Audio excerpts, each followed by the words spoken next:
as human beings in general are very sort of aspirational creatures. They want to, they want to grow, they want to learn, they want to, strive for something. But it's really difficult to do that. Well, it doesn't have to be really difficult, but it's much more difficult to do that than it is to just, sit and not strive for anything. But it's so backwards how, although I feel like, we're supposed to be these creatures that aim for things, it's very difficult to do that, and it's very uncommon for people. Not so uncommon, just the level at which it's done or achieved is very minimal in the majority of cases, I feel.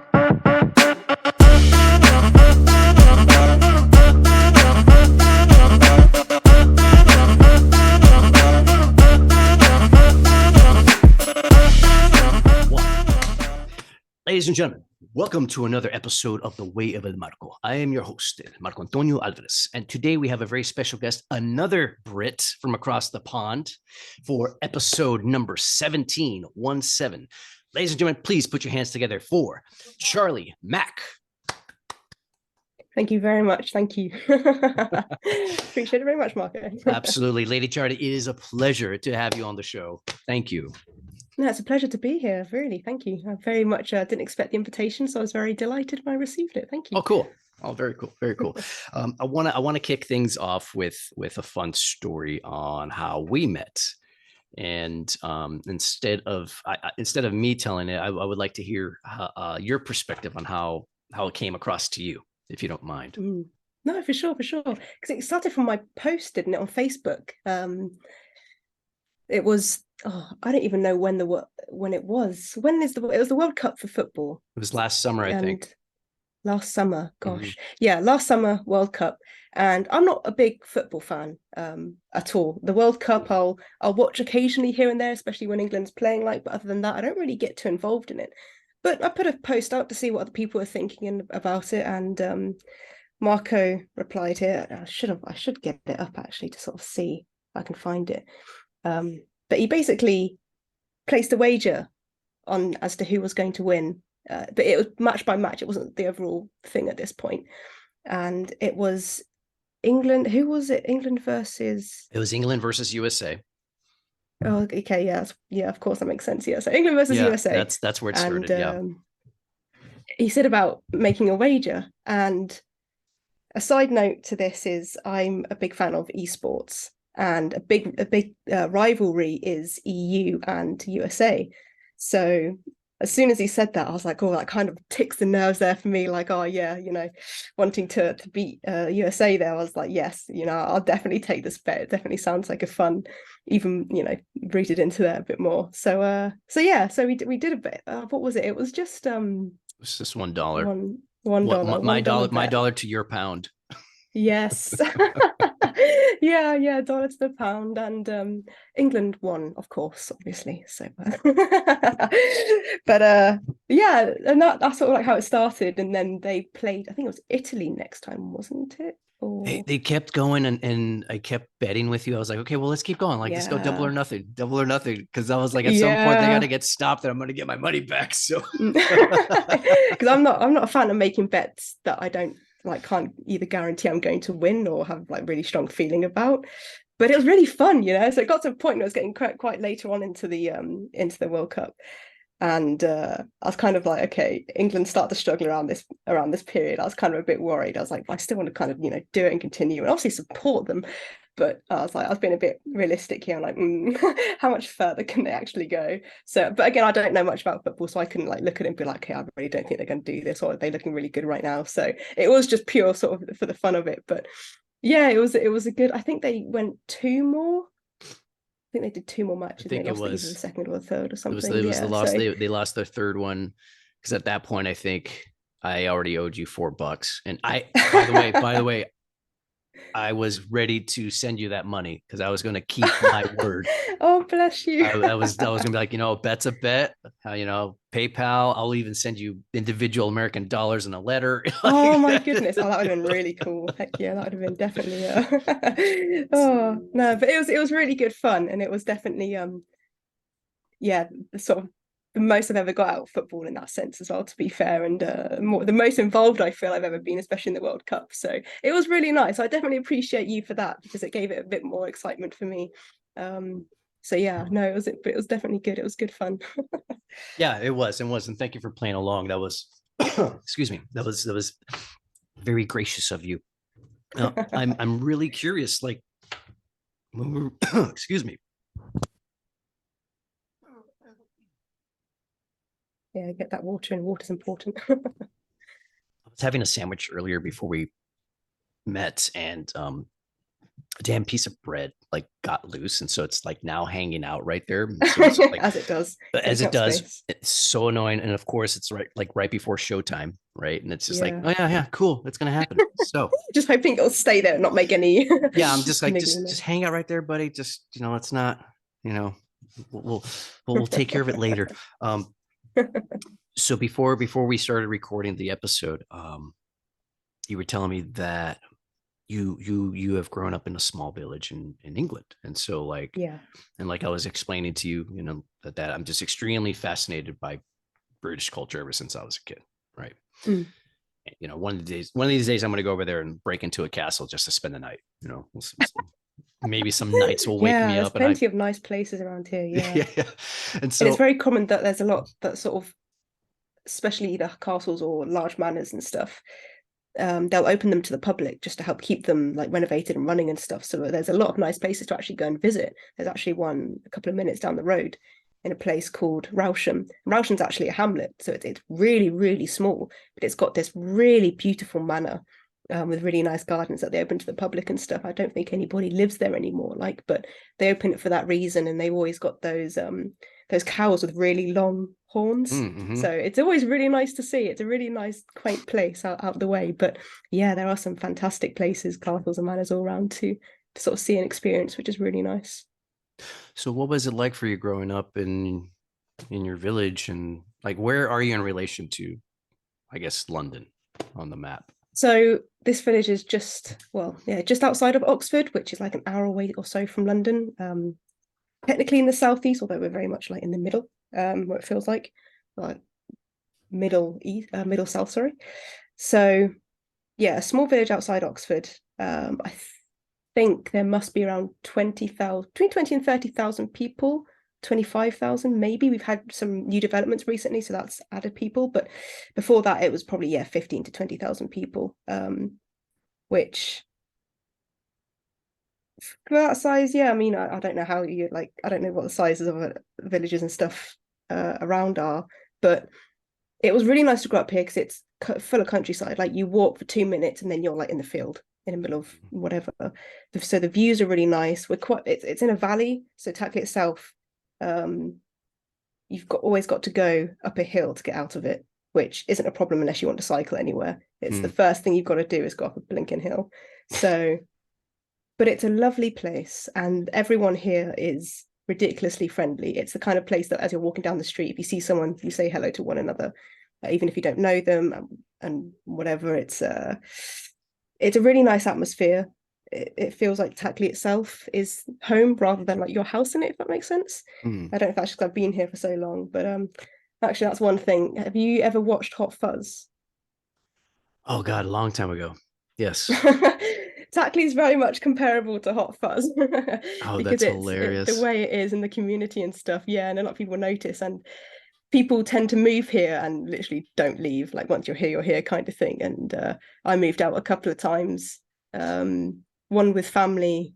We sold our first house and lived somewhere else for a year, then came back to Tackley. And then when I moved out with my parents, I lived in a nearby town/city. Didn't enjoy it at all. I chose a bad city, but then it was like where I worked, so it's convenient at the time, but it's not really a nice place. So just came straight back to Tackley, to be fair. And I get told that I need to go out and travel and see the world and do this and actually experience a few things, which I can agree with, but I can't see myself actually leaving for a long period this place anytime soon. So it's a really wonderful, it's a really nice place actually, and it's really lucky because we've got good services. We've got a train station and buses, and a lot of small villages don't have that around here. So the fact that we've got both of those things is really fortunate.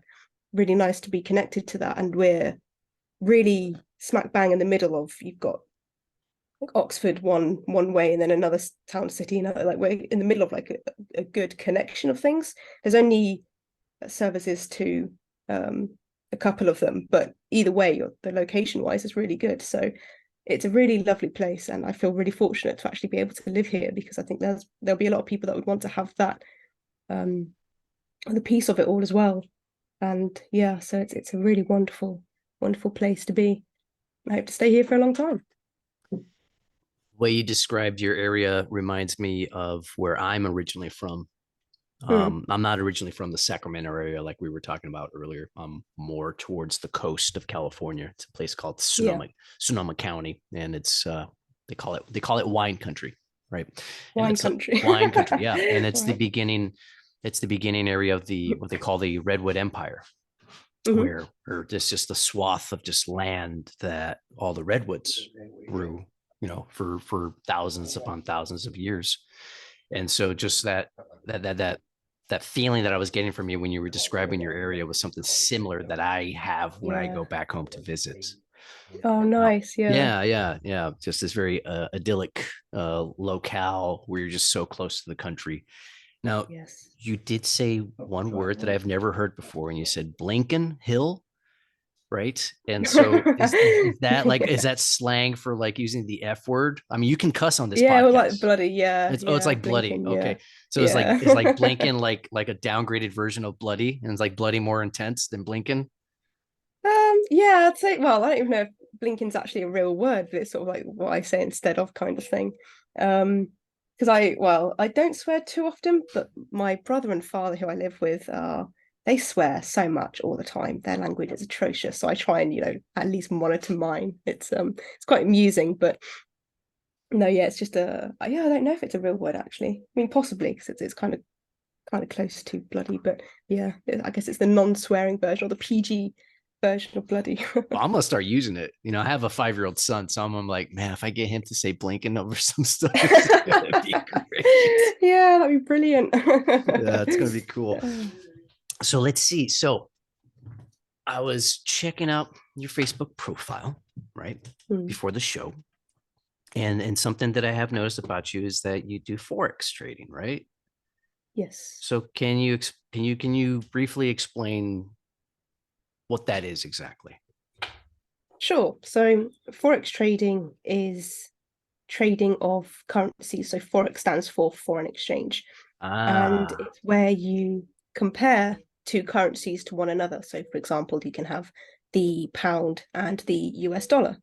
So you compare the value of one to the other. So if it's the pound versus the dollar, it's how much dollars would it take to get £1.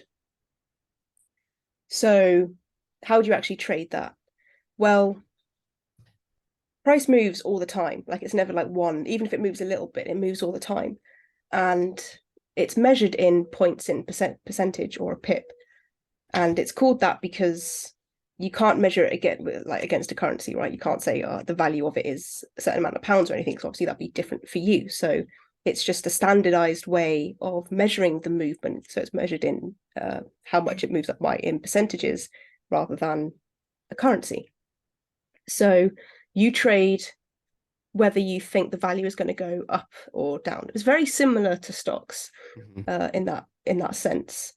There's quite a lot of technical to Forex. I mean, as there sort of is with anything, but you get to a point where I don't know, it's kind of like learning,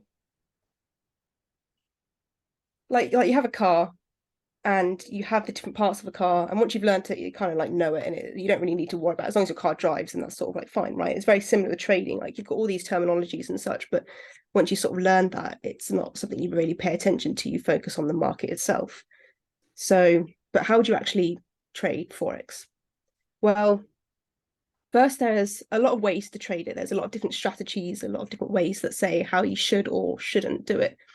And it's very interesting because it's such a psychological thing to do, because it's money that you're using all the time. That sort of.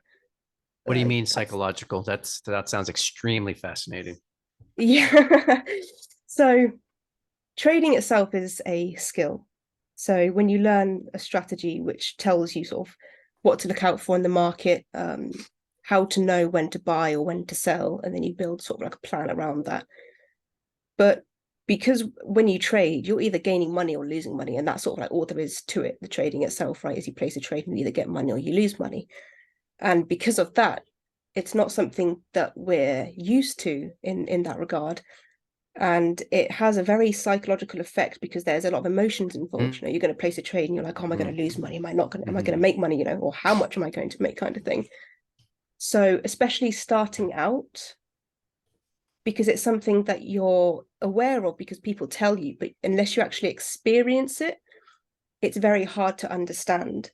So there's a lot of talk in Forex in terms of how to manage these emotions, because that's a lot of it. A lot of time is actually spent managing your emotions. Oh, wow. And there's it's great in terms of the like self-development, because as you've got to learn a load of things like like self-control and patience, and knowing how to look at yourself and what you're thinking and what you're feeling and how this actually affects, and you know, again, how to bring more awareness to it so you can understand where you are in your journey, or whatever you want to call it. So it's been a very interesting, because I've been doing it since 2018, but I haven't like made it big, or I'm not making a lot of money yet with it, because when I first started, I was introduced to it as like a get rich quick kind of thing. Like, you know, you trade Forex, you can get rich really quickly because you can, but probably not in a sustainable way. It's something that you sort of, again, need to grow and develop and all the rest of it. But I was very greedy towards it because I saw that I could, you know, could make this money. And when I first started, there was one day when I placed a trade, I went to bed and I woke up and made like £200. And like, to me, you know, I just placed a trade and went to sleep and then woke up with more money. And that was brilliant, but it was like the worst thing that I could have experienced, because it gave me that like insight, because I dopamine hit from hell. We're yeah, just like, exactly. Especially the first thing you wake up and see, that's like, oh wow, nice. Like doing a line of So cocaine out of bed. You're like, all literally, right. yeah, it was brilliant. But I didn't have a strategy or anything. I didn't have risk management. I didn't have management of any kind. It was just lucky at that point that I won. And that's a thing that a lot of people associate trading with gambling, because you don't know fully whether you're going to like win or lose, or whatever you want to call it. But the point is of a strategy is it gives you an edge. So you might not win all the time, but if you have a good strategy, you won't need to, because over time you'll like make a lot more money than you'll lose. And that's also where the risk management comes in. So I don't risk any more than 1% of my account. So even if I lose 10 trades in a row, which is even unlikely because it's mainly probability, so the probability of that happening is very small, but you know, that's only 10% of your account. Some people, you know, as soon as you start risking 5% or more than that, and you know, it scales up very quickly. You know, you lose 2 trades on 5%, you've lost 10% of your account already, and that has an emotional effect.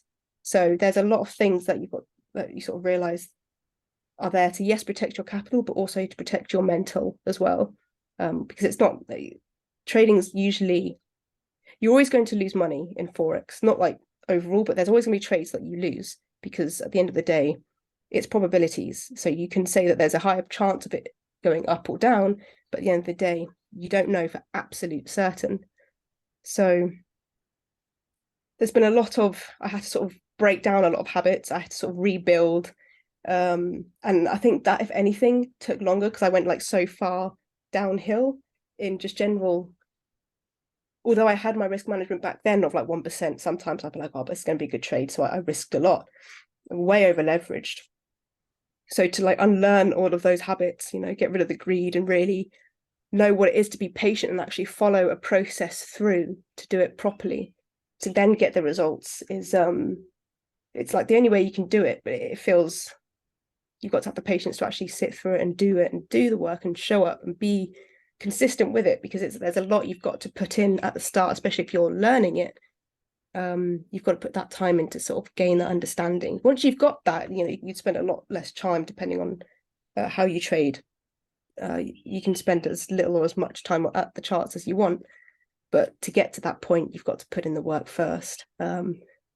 It's a brilliant thing, and I would recommend it to anyone, even if you do it just to sort of try it, or just to sort of, for the self-development reasons. And that's the main reason why I haven't given up, even though, I've it's taken me 5 years to get to this point, and people can do that in like 1 or 2 years. You will have your own time of doing it, but just for the fact that how far it's taken me, like personally, and I know that if I keep doing what I need to do and do it correctly, then you'll get there in the end.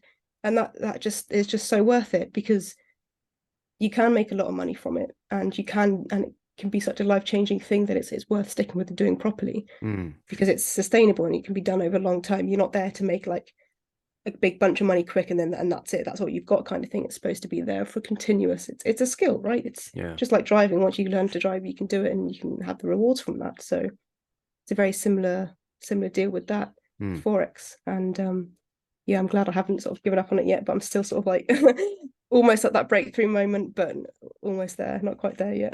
Gotcha. You said a few things that I want to go back to, which I find very so I'm in the world of sales, right? I'm a sales pro, and I've been involved in the sales space actively for a year now. And personal development is huge to be in the sales space, the emotional regulation, all the things that you mentioned, because of the highs and lows of what you're dealing with. Yeah. Right. When you close a sale and it's like, yeah, when you don't, oh, and very much so. And having those highs and lows unregulated is I found to be extremely unhealthy for my mindset, extremely unhealthy for my body, extremely unhealthy for any type of endurance, stamina, longevity in the game of entrepreneurship, essentially. Right.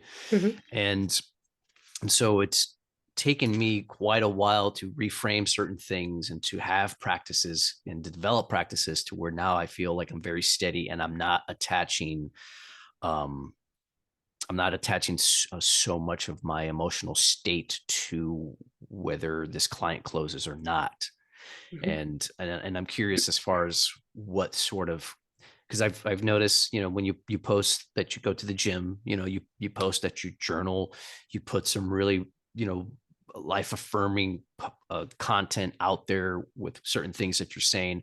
And so I see similarities, right? And I see you doing the work, and I'm curious, like, what's your routine like to prepare yourself for the day? How do you, like, what kind of practices do you have?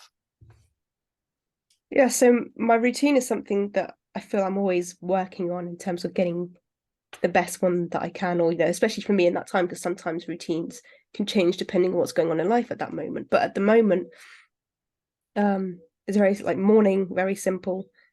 Have a cup of coffee, always have a cup of coffee.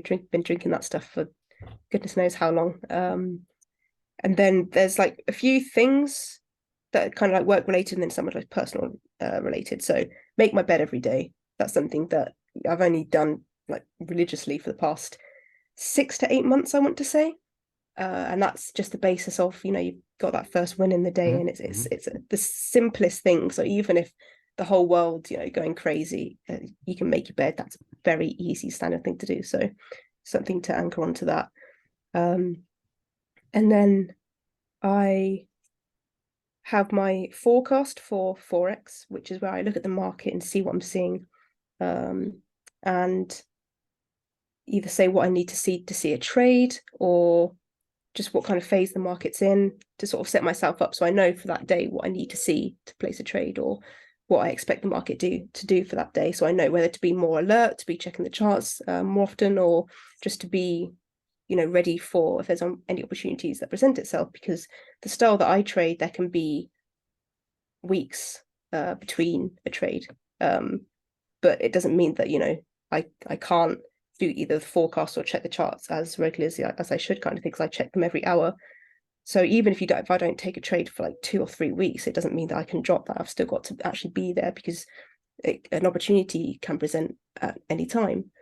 So yeah, make my bed, coffee, forecast.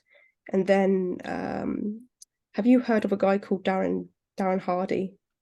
He's a businessman. Yeah, he's a really cool business guy, but he has something called Darren Daily, and he releases these like 5 to 10 minute videos every morning of like a little like mentoring session thing of like just general advice. It could be anything like, yeah, general personal development or leadership or general business tips or whatever it could be. But he puts them out like every day, Monday to Friday. So that's something that I've been doing for quite a while as well. Again, because it's quite nice to have you start, if you're starting your day in that kind of way, you know, you're learning,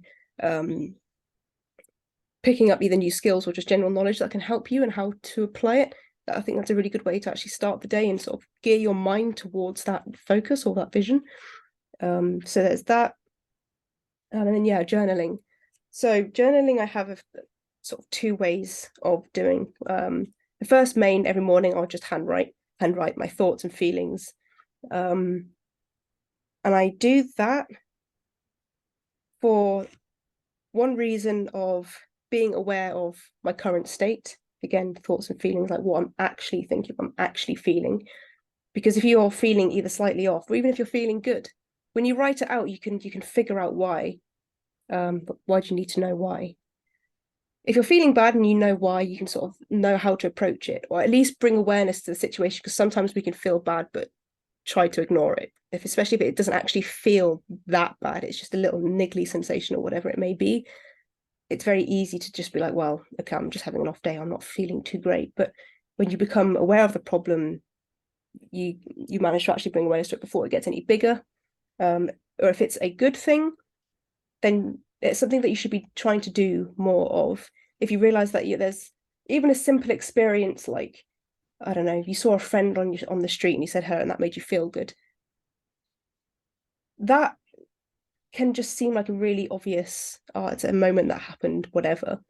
But it's like, but if it made you feel good, you should try to do more of it, you know, try to get out more and see your friends, or even if you, again, just seeing people on the street. Because if you want to try to be doing more of the good things and less of the bad. So again, if you're having awareness of what those things are, you can do that. You can move away from the bad and move towards the good and such like. So that's a big element of it. Just to gain an understanding as to where I am. Which leads on to the second part of journaling, which is something called advanced self-review. And this is very big in Forex. And it's I think it's across like all areas, but I know it as that, but that's just a personal review as to how things are going. And it could be in any area, but I do it on general, like because I do it on Fridays, or Fridays or Saturdays, so at the end of the week. So it's thoughts and feelings about the week, what went well, what could be better and what I need to improve on, and then things I want to do for the next week. So at the moment, it's really simple. There's a lot of room to sort of develop that into something bigger, but at the moment, because I haven't got it sort of like really structured, like a journal every morning, but as ASR, again, as I said, is either on a Friday or Saturday. So until I've got that really rooted down into a set time, then I can sort of play around with it and do whatever. But until that point, I just need to make sure I'm getting it done at a more consistent time. But that, again, very similar to the journaling, is just to be more specific in yourself and how you're doing, and the areas that you want to improve on as well, because there's always going to be room to improve. But you might want to start small and be like, well, although this week was a complete disaster, I'd like to focus more on my eating, or how much exercise I did, or the kind of things I was saying to myself, or whatever it may be. You get to choose that, and it's really important that people realize that it's something that you can actively choose what to improve on. Oh yeah. Because there's always going to be something to do, but if you choose, then we have more control over it, and you can get more enjoyment out of it. Because even if there's 5 things that you want to do, but you pick the thing that you either think will be like easiest or something that you can manage, that sets off the pace for the rest of the things that you need to improve on. And it doesn't make it laborsome or boring or hard or any of these things, because you're actually getting enjoyment and fulfillment out of it. So ASR is something that I recommend, again, to anyone, just on that basis of it really helps support you to do whatever, whether it's to grow or to be stable or whatever it is that you want, you feel you want in life, that really can help you move towards it, because you know what you're doing right to go towards it, or you know what you're doing wrong that's taking you away from it. But yeah, that's my main part of the routine at the moment. it's quite interesting you say that, because I've spent the past couple of days looking at individual days and what either routine to be doing on there, because some days, because routines can be big or small, right? It can be morning routine of, oh yeah, I have my coffee, I have my breakfast, I get dressed, get ready and go to work kind of thing. That's a routine. Mm-hmm. But sometimes it's longer in the sense, so like Fridays, for example, there's a lot of things that I want to get done, like the ASR, but I also like that to be the day that I do all the cleaning and such. So I've been looking at how to structure my days to meet that.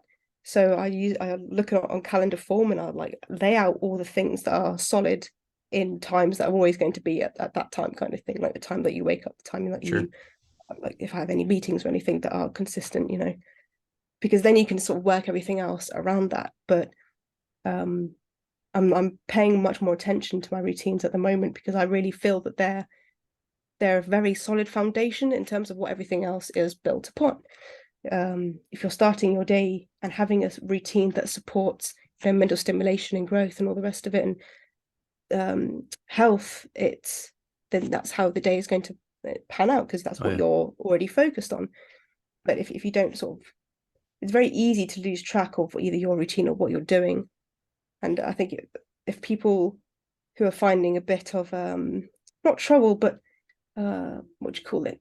If they're feeling a bit unsettled, or if something's going on and you're not really feeling quite right, if you look at your routine and sort of get that straight, it creates that stability, it creates that support for you to do everything else off of. So again, even if it's really small, right, it can be the tiniest thing to just start off with, like sitting out in the sun, especially in spring in the morning with your coffee. Then you can get a lot from that, because you can do it more than just, it can be more than just sitting outside with your coffee. Right. What do I mean by that? Well, if you're more present in that moment, if you enjoy it more in terms of you actually appreciate the smell or how it tastes or the sun on your skin, be aware of all your senses, see, smell, hear, feel, that grounds you in that moment, which also enables you to learn the skill of how to do that, so you can do it more often throughout your day, which can enrich a lot of experiences for you, because you're being able to be in the moment rather than your mind wandering somewhere else. Right. Especially to any like bad place or anything like that, you're able to be in that moment, and you appreciate that coffee, that simple cup of coffee, a lot more as well.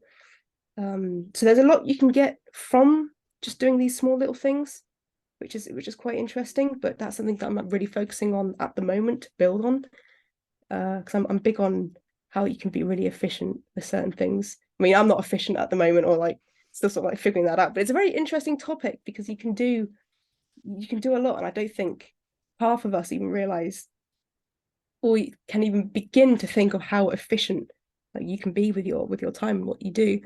But it's no, I'm enjoying learning about it, to be fair. Okay. It's you brought up a couple of key points, one of them being presence, and how important that is, right? It's a lot of times, this damn thing, right? Our phone. Oh yeah. Yeah, I'm terrible for that. It's like, wow. I know one of my worst time sucks is social media, where I'm like, I'm just going to post this thing and just send this message out, and that's it. And then 5-7 minutes later, I'm like, oh God. And that happens like maybe 4 or 5 times throughout the day. Then it becomes 20 minutes that I just, maybe even 30 minutes now, I allot it to some other crap, and not to something else. And yeah, it's super important to have, especially in these lines, in these different endeavors that elicit emotional responses from our bodies. It's going to happen because of just the nature of it. But then, of course, if we have our routines to help regulate and stabilize it as much as possible, instead of it going and just go, then okay, cool. So the start of the day, do you have like an end of day routine that you also enact before you go to bed, or is it just one of those things as you're wrapping up and you're like, I don't have a set routine for that at the moment. That's something that I've played around with for a while, actually. but I think I'm also overcomplicating it in terms of trying to get the whole from finished work all throughout the evening to bed kind of thing. So I don't really have like a set wind down at the moment. And again, it depends on the day because of, some evenings there's stuff to be doing, and if that finishes quite late, then I'll just try and get home and get to bed kind of thing. But yeah, that's something that I would like to have. Again, because I think that helps with discipline. One thing I sometimes struggle with is getting up on time or early. I quite like to rise early, but I struggle a lot because, again, yeah, same. I'm very much sort of on this much later than I should be. So yeah, I don't have one yet. See, keyword yet. Yes, Yet. yeah. Yet. And there are a couple of things that sort of, because morning's very simple. I like to take my time to wake up. So again, if I wake up even earlier, that gives me even more time to just, sort of take my time and do what I want to do. But in the evening, I don't allow myself that same kind of time to unwind and settle down and such. But my main focus at the moment is trying to go to bed at an earlier time. And with my hay fever, that hasn't been able to happen, which is even more annoying because it's just a case of like I can't breathe through my nose, so I can't even get to sleep. Right. So I've been going to sleep at like between midnight and 2 a.m. just because I can't, and it's really frustrating. But I'm sure that the season's not going to last too much longer. I don't think I usually tend to suffer for like a couple of weeks or so. So that'd be like my main focus is getting my bedtime to a more structured time. Because even if you're taking it between 9:30 and 10:30, that's a whole hour. So I think it's better to have a really set, say like 9:30. Don't have too much leeway between either like 9:15 or 9:45 or whatever, because again, that's time that's either taken up or not being used properly. So you want to get that situated first, and then I can sort of look at what else goes around there, or what would be not helpful, the things that I enjoy doing, because I try reading sometimes, and it's not something that I really enjoy that much. Although it's something that I'd love to be able to enjoy because I just love the whole sort of aesthetic of it, I guess. What kind of books are you reading though? So oh yeah, that's also very so true. you know what I mean? That's very true. When I think of a good book, yeah. Yeah. I mean, what do you normally read? I have a mixture of like fiction and just like self-help stuff. So, but I don't know how to find a good like fictional book. Because I don't put any sort of energy or attention to it, to be fair. But so yeah, I don't know. I prefer the kind of like just adventurous, almost like make-believe stuff. Sure. That's sort of like my like fun read. But I've got a couple of books that are like self-help stuff, but I bought them for like a very specific purpose. So, and I don't know, because I read Jordan Peterson's 12 Rules for Life, and I really enjoyed that book. But there are also other books that are almost like as equally important and or have like good value, but I just sort of struggle to get through it. So I don't know if it's just the author or what. But which books? There's something called the chimp paradox, and that's like the chimp part of your brain that when you wake up in the morning, you're like, oh, I need to go up and do this, and then the part of your brain that's like, yeah, but 5 more minutes. Like that's the chimp sort of taking over at that point. So it's all about bringing awareness to that and how to actually monitor it and making sure that you're in control more than your chimp brain is. So that's one. Trading in the Zone, which is a very obviously good book for traders, but that focuses a lot on the psychology of it in terms of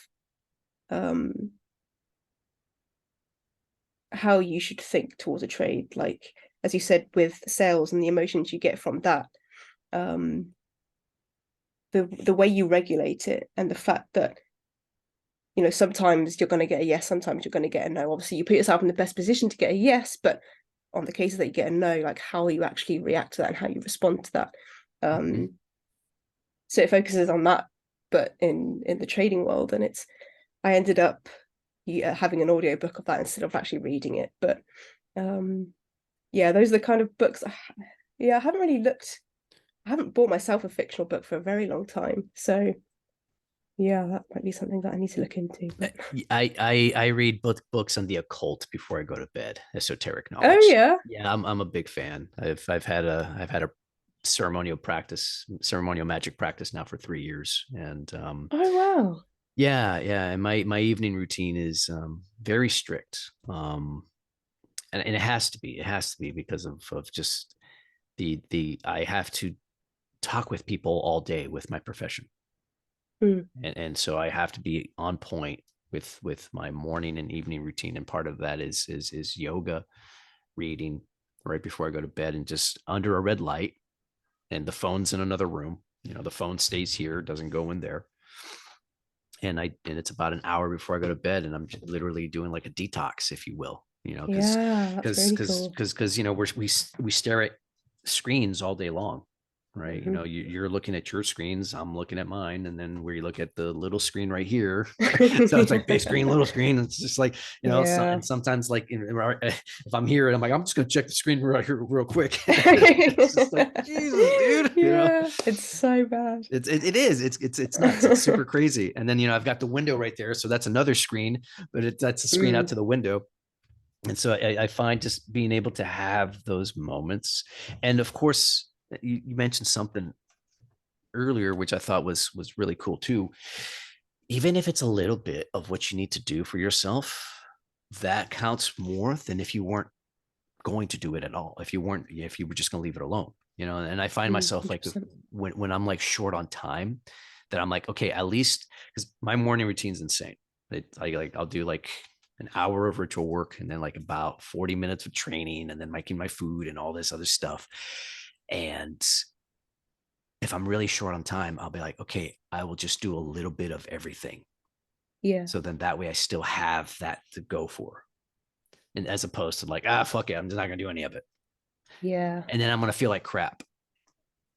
And then it's That's gonna be that's like, interesting you say that. So you do a little bit of everything. Because if I if usually no, yeah, sorry. I was gonna say, if I'm short on time, Yeah. then I'll do condensed versions of everything. Right. If just to have that, just to have that in me, just like you were saying, as far as like, first thing I do when I wake up in the morning, I make my bed. Same thing. Mm. Make your damn bed every morning. Right. When Jordan Peterson was talking about that, he was like, make your bed. I was like, yeah, Yeah. you're right. Yeah. No, it's interesting. I think because there's different ways to either manage or monitor whatever. But I find with my routine stuff, I don't know, that's just because I haven't sort of got either the whole thing situated or to the perfect routine or whatever you want to call it. I find that if there's reasons of either time or there's stuff going on in life, whatever, I have set things that I need to get done. So instead of doing like a little bit of everything, I'll make sure that I get certain ones done, and other bits will be like less important to me, or I won't do those things. I don't know if that's just because the time it takes to do certain things. Like my forecast will always take that time. I can't sort of do a shortened version of that. So that's like one of the books kind of thing. But yeah, that's interesting. I never really thought of different ways to, especially when developing a routine. Because I don't know, like how often does yours ever change? Like, or how often does yours have a cycle? Or So Monday through Friday, I get up at 4 in the morning. Right. Monday through Friday, 4 in the morning, always. And I make sure that I am in my bed chamber by 7. And yes, I did say bed chamber. I like that. I'm in there by 7 to wind down. So I'm in my actual bed by 8. So then Okay. by 8:30, I'm going dark, and then Yeah. start going into La La Land. And so then the routine on the weekend shifts a little bit, where I sleep in a little. So I slept until 6 today. I was actually Mm. laying in bed from 5 till 6 because I woke up naturally, Yeah. at certain times, and I'm like, I'm just gonna lay here, dude, because it feels good. And then I still got up to do my stuff. My workout wasn't as long; it was just a condensed version, but I increased the intensity. Right. So Okay. I had a faster pace. So I was able to Yeah. just keep my heart rate up for a shorter amount of time, more intense work, as opposed to prolonging it.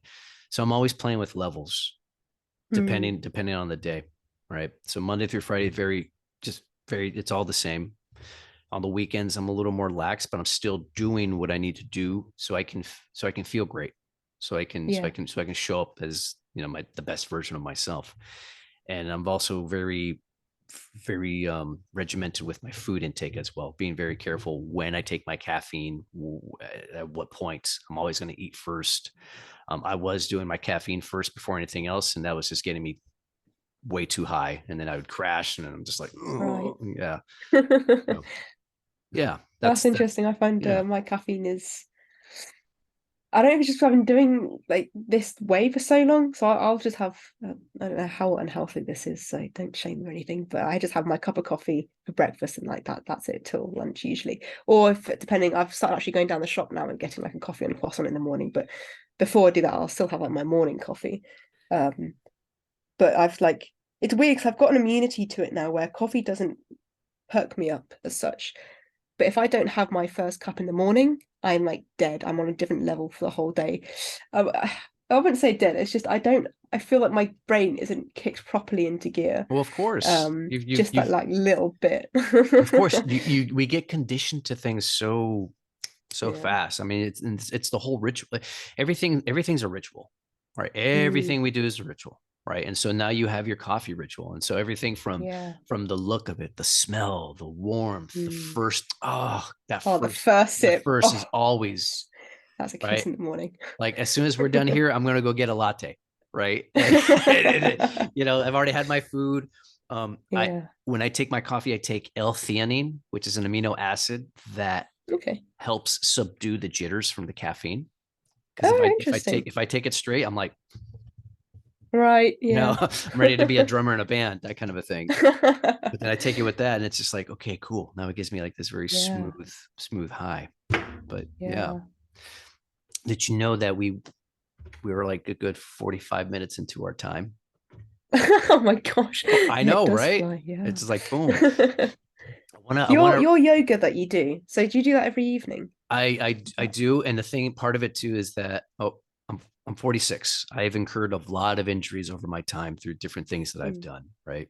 Sports, combat sports, and stuff like that, and then also doing this type of work where we're sitting for how many hours a day, Yeah. mousing. I have two mice to switch off hands, right? I love And that. yeah, oh yeah, it's great. And then I'm always like making sure that I'm always my posture and stuff. But then at the end of the day, it's like we've been in this position. So now I have to unwind, Yeah. right? Literally do all these stretches to unwind, to fix things, because it only gets harder as you get older. And Mm. I proud to say that for my age group, I'm a very strong, flexible man. When I see other men that Mm. I come across who are 46 that are just like walking around like they're 60, I'm like, Yeah. it Yeah. doesn't have to be So that way, dude. no, it doesn't. It doesn't. I think that's the interesting thing. It's like people are very, as you said, conditioning, and it's not just for the coffee, it's for the whole like your environment and the way you are almost, and people just put up with that very easily and Yeah, quickly. yeah. And it's one of those things that you know it, but sometimes you just can't do anything about it because they've got to want to Oh, and that's not be the in that thing. situation, Yeah. and then Co- they're co- just used to that comfort, and they're that, much prefer to stay in that comfort rather than there's feel better. Just, there's that word right there, comfort, yeah, right? Comfort yeah. becomes the enemy. Comfort becomes the killer. Mm, Now, if you think about what it is that you do with Forex, right? And you're having to put these practices in place so you can regulate your emotions, and what you do is not comfortable.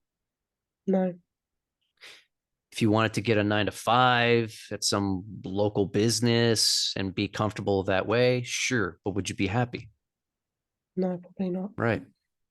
But some people out there want to be comfortable, and they what kind of lives, lives of quiet desperation, right? Mm, And- yeah, and I don't think people understand as well that you can be in a place of comfort and it be okay, and you actually not feel too bad, but it's how long you stay there for as well.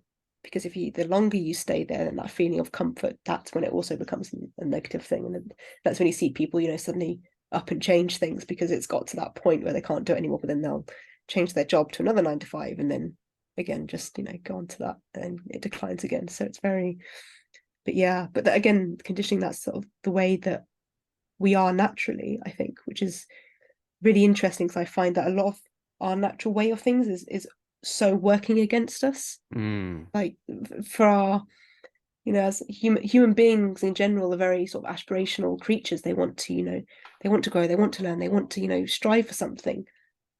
But it's really difficult to do that. Well, it doesn't have to be really difficult, but it's much more difficult to do that than it is to just, sit and not strive for anything. But it's so backwards how, although I feel like, we're supposed to be these creatures that aim for things, it's very difficult to do that, and it's very uncommon for people. Not so uncommon, just the level at which it's done or achieved is very minimal in the majority of cases, I feel. So it's a really bizarre sort of system that's going on there, I think. But as you said, yeah, the people are interesting and they have their way of doing things, and I think you can learn a lot just by observing people. And I love to just sort of like sit and observe and sort of see their behaviors and sort of see the way that they talk and the way that they talk to themselves and about themselves. And you can figure out a lot just by looking and just by learning what they're saying. I really enjoy that. Oh yeah, that's a good element to do.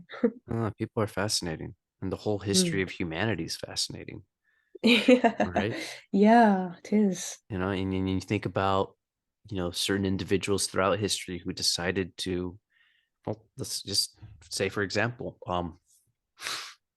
people in positions of leadership or authority, kings, queens, emperors, presidents, whatever. And what was that about, in essence, right? As far as the typical, especially with royalty, is like, decreed by God. It's like, Quite. what are you talking about? It's like, this lady in the lake gave me this sword. I'm like, oh, right. As opposed to like, actually, it was my family and my gang. We basically beat the shit out of everybody, and now we're in charge. And so Yeah, kids are going to be in charge, and their kids are going to, yeah, right? So, yeah, very much so. and what, No, that's interesting, but it's I felt like I never appreciated our dear Queen Elizabeth until, obviously, you don't know what you've got until you've not got it, kind of thing. yeah. But her devotion and the things that she did became a big inspiration to me, actually, because it was very, yeah, she worked like that till the end, and it made me sort of like look at royalty from a different way. Like, yes, although it's something that now they don't choose, it's something, if you're born into royalty, you're born into royalty and such. But Yeah, it's part of the sort of, plan for them at that point. It's yeah, written in the exactly. works. Yeah. And what that meant, like, say 50 years ago, and because I don't know if you've watched The Crown. So like my No. sources of information right now are sort of like coming from that, so take it with a pinch of salt. But royalty back then was also something to like look up to, something to, you see a princess in a magazine and you're like, oh, I'd like to be a princess, kind of like you lose yourself in that moment. And whereas now times have changed so much, and there's nowhere near as much focus on it as there used to be. But it's interesting that people sort of look at it as if it's still supposed to be there for sort of like one reason, or that it's very limited in its reason. It's like we've got the coronation next weekend for King Charles, and there's a lot of people that sort of umming and ahhing about it, which is fair enough. But at the end of the day, I see it as, whether you support it or care about it or not, this is now a day that we can all come together and be a community, or spend time with your friends and family and enjoy the moment. And royalty, if anything, can now be a reason for us to come together and to celebrate, even if you're not celebrating the same thing. It's something that you can enjoy. And I think that it's worth having it just for that. The Queen died and everyone came together despite everything going on in the world. The coronation, I don't know how big it's going to be, like, but again, there'll be people and communities coming together. And I think there's a lot of different ways you can look at either the royal family or royalty in general, across all places. And that comes down to the one thing that goes across everything, is just your perspective on it. and perspectives I find is a very funny thing, but it's such an important part of it, and it can change things from, like, if you're not a fan of royalty or the royal family, it's very easy to be very hateful towards it all. But Oh again, if yeah. you just change that and be Yeah. like, well, now we have a day that we get to come together and enjoy ourselves. Those two sides are so vastly different, and it's huge. Like, because you can still have your not being a fan of royalty or whatever what we want to say it as, but you can still switch the either the feeling you get or the way you view things for that day of just being together. You don't have to lose the views to be able to appreciate something, right? But I think perspective is such a very interesting yeah, a very interesting thing indeed. Actually, I was at my brother and I were around a friend's last night, so it was just the three of us. And I can't remember what we were talking about, but we said something, and we all had different interpretations as to what was said. We both saw it from a different perspective, and it was, we mentioned it and like talked about it, but it was very bizarre how one thing that could be said, in good or bad, can be taken in so many different ways. It's it's an interesting thing, I find. I know it's good. Mm. Yeah. Things getting lost in translation with different perspectives popping up, right? Yeah, I, I 100%. I for one enjoy that there are still royal families out there. I Yeah, think it connects us to that yeah, romanticism of the past. I think yeah. it's a fun thing, right? It's not like, it's not like these kings are going around claiming prima nocta, right? That would be a huge No. problem. That would be a huge problem. I think at this Mm. point it'd be like, nah, dude, we're gonna kick your ass. It's not gonna happen. 100%. Well, Lady Charlie, I think it's time to land this plane. There was more questions I wanted to ask you, but I think I will save it for our next conversation. I would love to have you back as a guest on the show at some point in the That'd be future. awesome. Yeah, yeah, definitely. Thank you so much for your time. And with that being said, let's wrap this up. Ladies and Thank you very gentlemen, much. yeah, you're very welcome. Absolutely. Ladies and gentlemen, that has been another episode of The Way of El Marco, episode number 17. So make sure to subscribe wherever the button is. And once again, let's give it up for my guest, Charlie Macke. Lady Thank you. Charlie, Thank thank you. you so much. And folks, that's been a wrap. Good luck and good night.